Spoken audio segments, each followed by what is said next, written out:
May I come in, Harsh?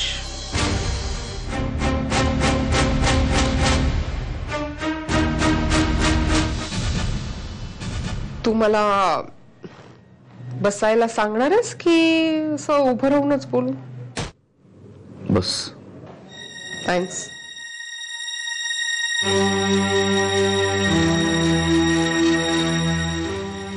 पुढे बोल आणि मुद्द्याचं बोल. फालतू गप्पा मारण्यात मला इंटरेस्ट नाहीये हर्ष. मी शार्दूलला भेटायला गेले होते.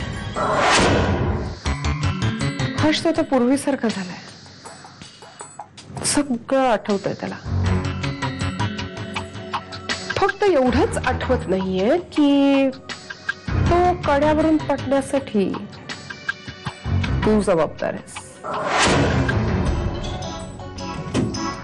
आणि जर मी हे त्याला सांगितलं तर धमकी देतेस मला?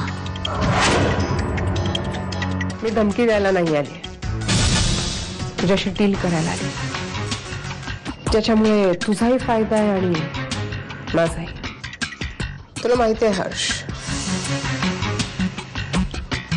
शार्दूलचं माझ्यावर आधीपासूनच प्रेम होतं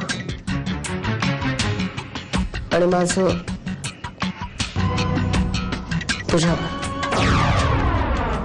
पण तू कधीच माझ्यावर प्रेम केलं नाहीस.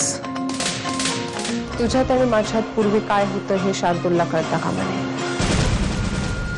आणि तो कड्यावरून पडण्यासाठी तू कारणीभूत आहेस हे मी त्याला कळू देणार नाही. अचानक बावळट प्रियांका हुशार झाली. क्या बात आहे. डील मंजूर असेल तर बोल. डील प्रियांका, पण तुलाही माझी मदत करावी लागेल वेळ पडली तर.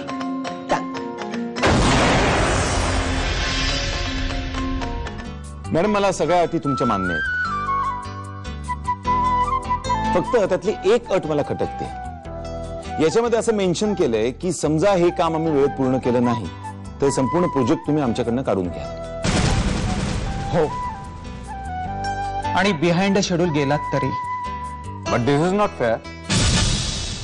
मॅडम मला मान्य आहे. मग आपलं डील फायनल समजा. Okay then, deal is final.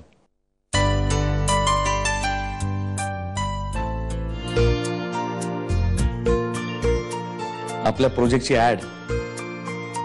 माझा विश्वासच बसत नाहीये. आपल्या कंपनीचा एक नवीन प्रोजेक्ट सुरू होत आहे नागपुरात. एक ऑफिस साइट वरती नागपुरात असणार आणि तिथलंच काम तुम्हाला बघायचं आहे. मला असं वाटतं की उदापुरेंनी सगळ्या इन्स्ट्रक्शन्स तुम्हाला दिल्यात, राईट? अत्यंत महत्वाची गोष्ट.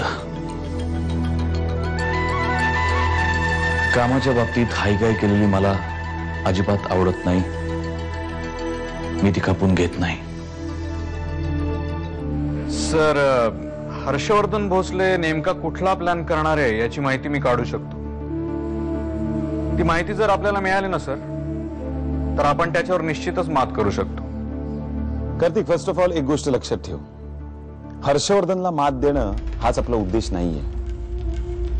तर आपला प्रोजेक्ट वेळेत पूर्ण करून विदर्भामध्ये आपल्या कंपनीचा जम बसवणं हेच आपलं एम आहे. अहो, नेहाचा फोन आला होता. आपल्याला धनाजी काकांच्या 13व्यासाठी बोलावलंय. मग जायचं ना? मला नाही जमणार, तू जाऊन ये. हे बघ सवारी, काम खूप आहे. तुम्ही जर आला नाही तर तिकडे सगळ्यांना वाईट वाटेल. शिवाय मी तुम्हाला सांगितलं ना, शार्दूलची स्मृती आता परत आली आहे आणि त्याला तुम्हाला भेटायचंय म्हणून तर मी जात नाहीये. म्हणजे नाही म्हणजे या अशा अवस्थेत त्याला फेस कसं करू मला कळत नाहीये. माझी हिंमतच होत नाहीये त्याच्या पुढे जायची. ठेवू फोन. Okay, bye.